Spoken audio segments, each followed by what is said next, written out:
अस्सलाम वालेकुम everyone, welcome back to another video. Hope you all are doing well. आज की वीडियो में हम डिस्कस करने जा रहे हैं topper copies and time management, क्योंकि बहुत सारे कमेंट्स आए हुए थे and at this point I am so tired, क्योंकि this is double fatigue, not gonna lie. वहाँ पे एग्ज़ाम्स हो रहे हैं, वहाँ पे एग्ज़ाम्स की तैयारी side by side, I have to keep posting videos. और वहाँ पे इंस्टाग्राम पे भी मैं नोट्स पोस्ट कर रही हूँ, कमेंट्स की रिप्लाइज़ कर रही हूँ। And then there comes a moment when I am like मैंने बस नहीं करना और मैंने पोस्ट ही नहीं करना, मैंने शॉर्ट्स रील्स लॉन्ग वीडियोस कुछ भी पोस्ट नहीं करना, मैंने कुछ भी नहीं करना। I get so tired at times that I am like I won't post anything else, but then I be like मुझे सवाब चाहिए, मुझे सवाब मिलेगा अगर मैं पोस्ट करूँगी। And that is something that makes me go like कि अच्छा मैं पोस्ट करूँगी। And then I get so many comments, so many DMs appreciating and showing love and support, and that motivates me a lot. So keep commenting, keep showing the love and the support.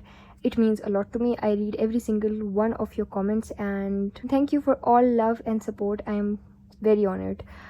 आज हम start करेंगे topper copies से। Topper copies हम देखेंगे कि जो toppers हैं federal board के, उन्होंने उर्दू का पेपर किस तरह से अटैम्प्ट किया था, वो हम देखेंगे। तो सबसे पहले जब आपको टॉपर कॉपीज़ चाहिए होती हैं, all you have to do is कि आप गूगल पे जाएंगे और आप सर्च करेंगे FBIEC class 12th topper copies, that's it.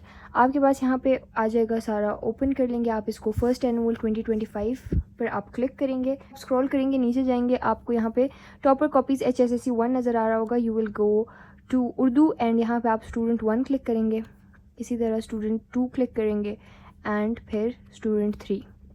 हम तीनों टॉपर्स के पेपर्स चेक करेंगे और देखेंगे कि उन्होंने किस तरह से अटैम्प्ट किया है। So let's get started. कुछ टॉपर कॉपीज़ देख के तो मुझे ये चीज़ रियलाइज़ होगी कि प्रेजेंटेशन सच में मैटर नहीं करती। जैसे ये वाली कॉपी है, इसमें तो अच्छी प्रेजेंटेशन हुई हुई है। अच्छा, by the way, just by the way, ये जो लाइंस हैं ये पिछले साल से अब फेडरल बोर्ड ने मना कर दी हैं, तो ये लाइंस ना लगाएं। ये जो मार्जिन लाइंस इन्होंने लगाई हुई है ना, ये पिछले साल के पेपर में उन्होंने मना कर दिया था, तो आपने नहीं लगानी। I am repeating it again, ये लाइंस आपने नहीं लगानी। बाकी आप पेपर इसी तरह करें। ये हेडिंग्स जो उन्होंने क्वेश्चन के ऊपर दी हुई हैं, जो पूछा हुआ है उन्होंने हेडिंग दी हुई है, मार्कर का यूज़ हुआ हुआ है, कट मार्कर से इन्होंने हेडिंग्स दी हुई हैं। और एक और चीज़ मैं नोटिस कर रही थी कि इन्होंने लास्ट लाइन तक क्वेश्चन की जगह फिल की हुई है। ये ज़रूरी वैसे नहीं होता इतना, अगर आपने 3-4 लाइनें भी लिख लें काफ़ी होती हैं। अगर आपने क्वालिटी है उसमें आंसर कर रहे हैं, वो जो क्वेश्चन आपसे पूछा गया उसको आप कंप्लीटली आंसर कर रहे हैं बगैर कुछ मिस किए, तो ज़रूरी नहीं है कि आप पूरी पूरी लाइंस भरें। आप 5 लाइंस भी लिखेंगे, इतनी लाइंस में से अगर 5-6 भी लिख लेंगे तो मोर देन इनफ है। 1-2 रह भी जाएँ तो कोई मसला नहीं है। उसके बाद हमारे पास यहाँ पे आपको नज़र आ रहा होगा, देखिए यहाँ पे फिर इन्होंने कट मार्कर से बड़ी प्यारे तरीके से शेर लिखे हुए हैं, हेडिंग्स दी हुई हैं। ये सारा इनके शॉर्ट्स हैं। उसके बाद हम आ जाते हैं यहाँ पे, ये ग्रामर पोर्शन है। देखें यहाँ पे, अब ये चीज़ें देखें, ये बहुत मैटर करता है। उन्होंने क्या क्या मांगा था। उन्होंने अगर मिजाज मुरसल पूछा है तो इन्होंने मिजाज मुरसल, उसकी डेफिनेशन, फिर उसकी सूरतें, फिर उसकी मिसाल, फिर मिसाल को एक लाइन में एक्सप्लेन कर दिया। तो ये सारी चीज़ें कंप्लीट हैं। इसमें जो जो उन्होंने मांगा होता है इसमें कंप्लीट दिया हुआ है, लिखा हुआ है। तो अगर आप भी कंप्लीट लिखेंगे तो ऑब्वियसली फुल मार्क्स मिलेंगे। इसी तरह यहाँ पे मक्ता की डेफिनेशन, मक्ता की कोई टाइप्स नहीं है तो इसलिए उसकी मिसाल लिख दिया, एक की जगह 2 लिख दिया। आप एक भी लिखेंगे तो मोर देन इनफ है। अगर वहाँ पे लिखा हुआ कि 2 मिसालें लिखें तो फिर 2 लिखनी है, वरना एक भी लिखेंगे तो काफ़ी है। फिर हम आ जाते हैं पैराग्राफ की तशरीह। जिस दिन मैंने ये टॉपर कॉपीज़ देखी थी उस दिन मुझे पता चला था कि सियाक व सबाक भी लिखना है।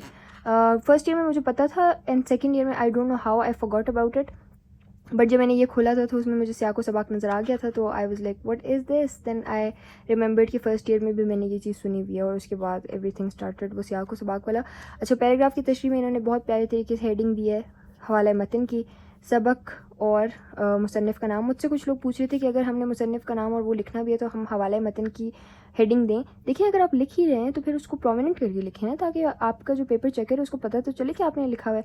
कुछ तो पेपर चेकर्स ये होता है कि वो यहाँ पे देखते हैं हवाला मतन लिखा हुआ है, सियाक व सबाक की हेडिंग दी हुई है, तशरीह की हेडिंग दी हुई है, फिर ऊपर ऊपर से वो पढ़ते हैं और वो चेक कर देते हैं। तो आप जब इतनी मेहनत करके याद कर ही रहे हैं मुसन्निफ़ के नाम, सियाक व सबाक वगैरह हर चीज़ याद कर रहे हैं, तो फिर हेडिंग्स दें ताकि आपके पेपर चेकर को क्लियर कट पता चले कि आपने ये चीज़ लिखी हुई है। उसके बाद देखें, हम नीचे चलते हैं।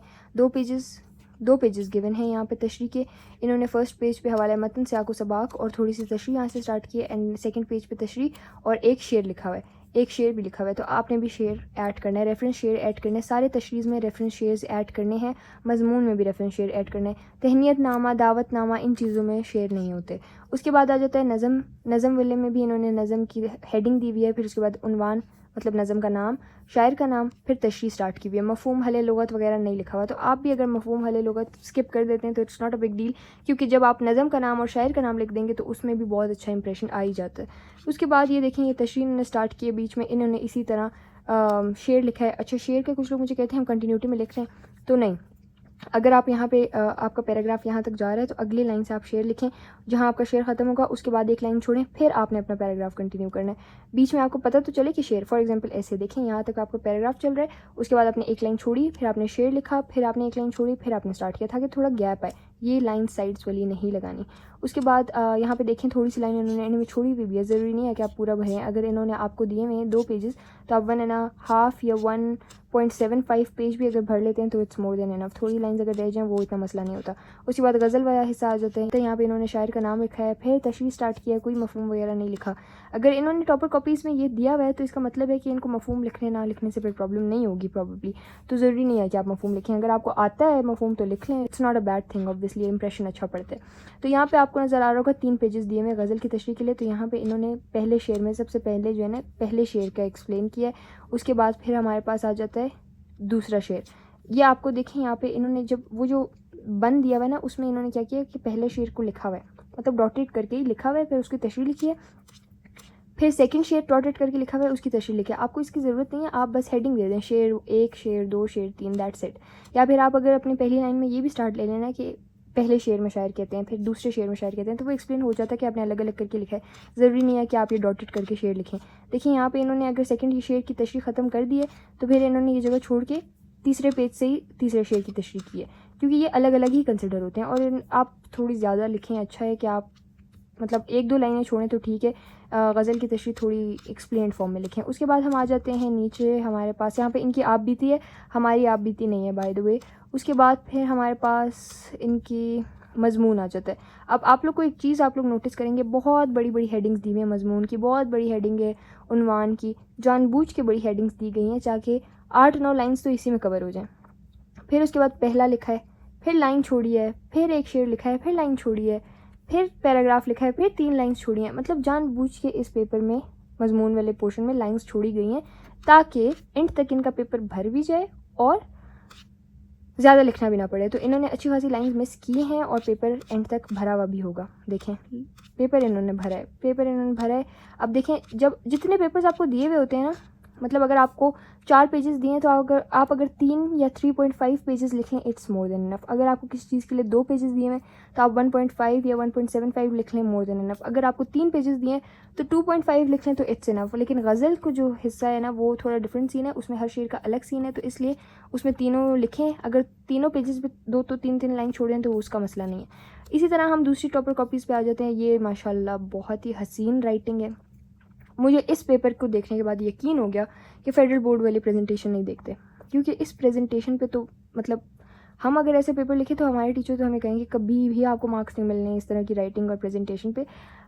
लेकिन ये देख के मुझे अंदाज़ा हो गया कि आपको मार्क्स आपकी प्रेजेंटेशन पे सिर्फ नहीं मिलते, आपके मटेरियल पे मिलते हैं। मुझे शुरू में पेपर देख के मुझे बहुत वियर्ड लगा, लेकिन फिर जब मैंने इनका मटेरियल देखा, it was really really good.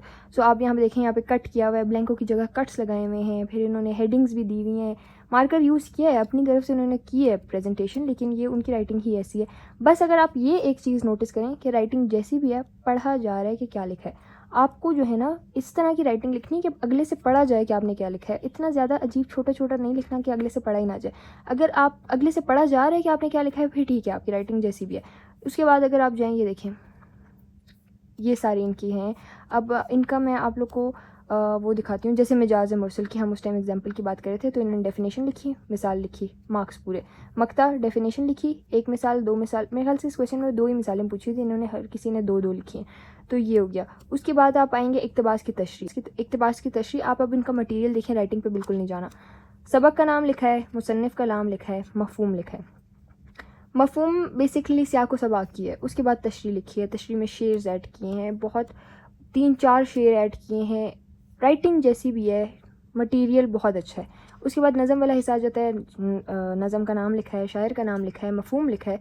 देखें, अब फेडरल बोर्ड ने दोनों टॉपर कॉपीज़ दी हुई हैं। एक में मफ़हूम नहीं था तशरीह में और एक में गिवन है, तो आप कोई भी तरीका यूज़ कर सकते हैं। आपको मफ़हूम आता है तो लिखें, नहीं आता तो ना लिखें। उसके बाद हम आ जाते हैं यहाँ पे बकौल शायर, इन्होंने अगेन शेर लिखे हुए हैं, हर पेज पे 2-2 3-3 शेर लिखे हुए हैं और सारी चीज़ें मफहूम तशरीह, मतलब मटेरियल अच्छा है, चाहे राइटिंग प्रेजेंटेशन जैसी भी हो। फिर हमारे पास आप बीती आ जाती है, ये आप बीती भी जिन्होंने आखिरी पेज तक भरी है।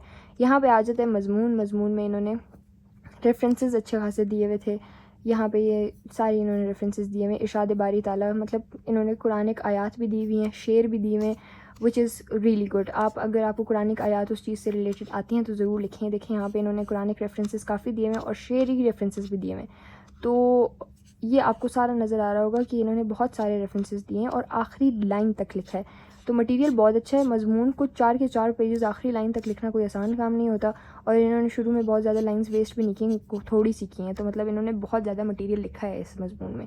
तो ये जो है ना, मतलब प्रेजेंटेशन थोड़ी बहुत भी हो तो ठीक है। अब तीसरा पेपर भी देखें तो उसकी भी प्रेजेंटेशन इज़ फाइन, राइटिंग बेहतर है पिछले पेपर से, बस प्रेजेंटेशन ओके है, इतनी हर किसी की होती है।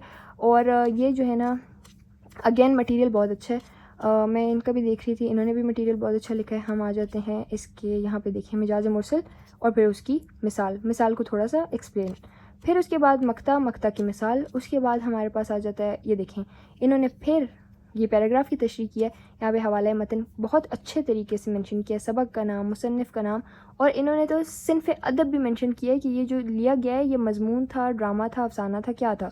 फिर इन्होंने सियाक व सबाक मेंशन किया है, मतलब तीनों पेपर्स में पैराग्राफ की तशरीह में सियाक व सबाक गिवन है। जैसे मफहूम था ना, किसी में गिवन था किसी में नहीं था, लेकिन इसमें तीनों में जो है ना सियाक व सबाक पैराग्राफ की तशरीह में गिवन है। So I think it is important. I personally think कि कर लें, इतना कुछ नहीं है बड़ा, कर लें। उसके बाद यहाँ पे आ जाता है अगेन नज़म की तशरीह। नज़म में भी इन्होंने हर चीज़ लिखी हुई है। उसके बाद इन्होंने शेर ऐड किए हुए हैं। फिर अगेन हम आ जाते हैं गज़ल की तशरीह पे। गज़ल की तशरीह में देखें इन्होंने कितना क्लियर, पहला 1 लिखा हुआ है, शेर 1 भी आप लिख सकते हैं, फिर उसको तशरीह एक्सप्लेन की है, इन्होंने मफहूम नहीं लिखा। फिर उसके बाद 2 लिखा है सेकंड पेज पे, फिर उसकी तशरीह एक्सप्लेन की है, फिर 3 लिखा है और हर एक के लिए इन्होंने एक रेफरेंस शेर लिखा है, मतलब हर एक शेर के लिए एक रेफरेंस शेर, टोटल 3 रेफरेंस शेर। फिर आप बीती लिखी हुई है, आप बीती में भी रेफरेंसेज ऐड किए हुए हैं। और उसके बाद फिर हमारे पास आ जाता है मजमून इन्होंने स्टार्ट ही शेर से किया है, विच इज़ रियली गुड। उसके बाद इन्होंने सारी इंट्रोडक्टरी चीज़ें लिखी हैं, इन्होंने इंग्लिश के रेफरेंसेस भी दिए हैं। ये चीज़ एक बहुत यूनिक चीज़ मैंने इस पेपर में देखी कि इन्होंने इंग्लिश के भी कोट्स ऐड किए हैं, मतलब इन्होंने इंग्लिश के कोट्स भी मेंशन किए हुए हैं। ये क्या है कि अंग्रेज़ी में कहा जाता है, और फिर इन्होंने जो है ना बहुत अच्छे तरीके से इंग्लिश के कोट्स को भी इनमें ऐड किया। ये देखें यहाँ पे दूसरा इंग्लिश का कोट आ जाता है और उर्दू के कोट्स हैं और रेफरेंसेस हैं। तो बहुत अच्छा पेपर था ये वाला भी। Again presentation is okay, normal है। तो वो जो इतना बच्चे प्रेजेंटेशन पे इतना जो वो करते हैं ना एम्फेसाइज़ कि बहुत अच्छी होनी चाहिए, फूल बना रहे होते हैं बैठ के, फूल बनाने की ज़रूरत नहीं है, बेसिक कट मार्कर यूज़ करें, पेपर की कोशिश करें कि अच्छा लगे, बस ज़्यादा फूल बूटे बनाने की ज़रूरत नहीं है। टाइम मैनेजमेंट बहुत क्रूशल चीज़ है। अब हम आ जाते हैं फाइनली टाइम मैनेजमेंट पे। हम पेपर पे आ जाते हैं और वहाँ से हम टाइम मैनेजमेंट डिस्कस करते हैं। सबसे पहले तो हमारे पास MCQs आ जाएंगे। MCQs के बाद आपके पास टोटल वक्त जो आ जाता है वो है 235 मिनट्स, और आपको दिए हुए हैं जितने क्वेश्चंस। अच्छा, ये सारे शॉर्ट्स जो है ना, ये 6 शॉर्ट्स हैं, तो आपको ये सारे शॉर्ट्स 5 मिनट में करने होंगे, विच मीन्स 30 मिनट में आपने ये सारे 6 के 6 शॉर्ट्स करने हैं। 30 मिनट्स में आपने ये कर लेने चाहिए बस। उसके बाद फिर आपके पास ये 3 आ जाते हैं, फिर ये 2 क्वेश्चंस आ जाते हैं, ये हो गए 5, 6 और 7। 35 मिनट्स में आपने ये करना है। 1 घंटा 5 मिनट में आपने यहाँ तक ख़त्म करना है अपना पेपर। उसके बाद आपके पास आ जाता है हिस्सा सोम, जहाँ से आपकी शुरू हो जाती है तशरीह में आपने ये करना है कि पहली तशरीह आपने करनी है 15 मिनट में, ये हो गए 1 घंटा 20 मिनट। फिर उसके बाद आपने दूसरी तशरीह अगेन 15 मिनट, उससे अगली भी 15 मिनट, ये हो गए आपके 30 मिनट्स ये हो गए, और 120 मिनट्स वो हो गए। 150 मिनट्स में आपने ये सारा करना है, विच मीन्स ऑलमोस्ट 2 घंटे। फिर उसके बाद आपका हो जाता है गज़ल तक की तशरीह हो गई। उसके बाद आपके पास ये आ जाता है, अब 150 मिनट्स हो चुके हैं, पीछे आपके पास रहते हैं 45 मिनट्स। 45 मिनट्स में आपने 15 मिनट में ये करना है। आपका जो सवाल नंबर 6, ये जो है ना, अगर आप तहनीतनामा लिखते हैं तो वो तो 10 मिनट भी हो जाएगा, लेकिन फिर भी आप 15 मिनट ले लें। 15 मिनट में आप ये करेंगे, विच मीन्स 150 हो गए ऑलरेडी मिनट्स, तो it will be 165 minutes, which means 2 hours and 5 minutes. 2 hours and 5 minutes के बाद आपने करना है 25 मिनट्स में मजमून। आपके हो गए टाइम 2:30।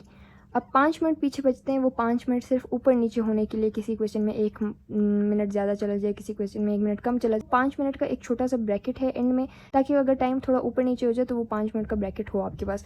इससे ज़्यादा टाइम मैं किसी क्वेश्चन में आप लोग को सजेस्ट नहीं कर सकती, और मैं कोशिश करूँगी कि मैं ख़ुद भी यही टाइम फॉलो करूँ, क्योंकि इससे ज़्यादा टाइम हम किसी को दे नहीं सकते।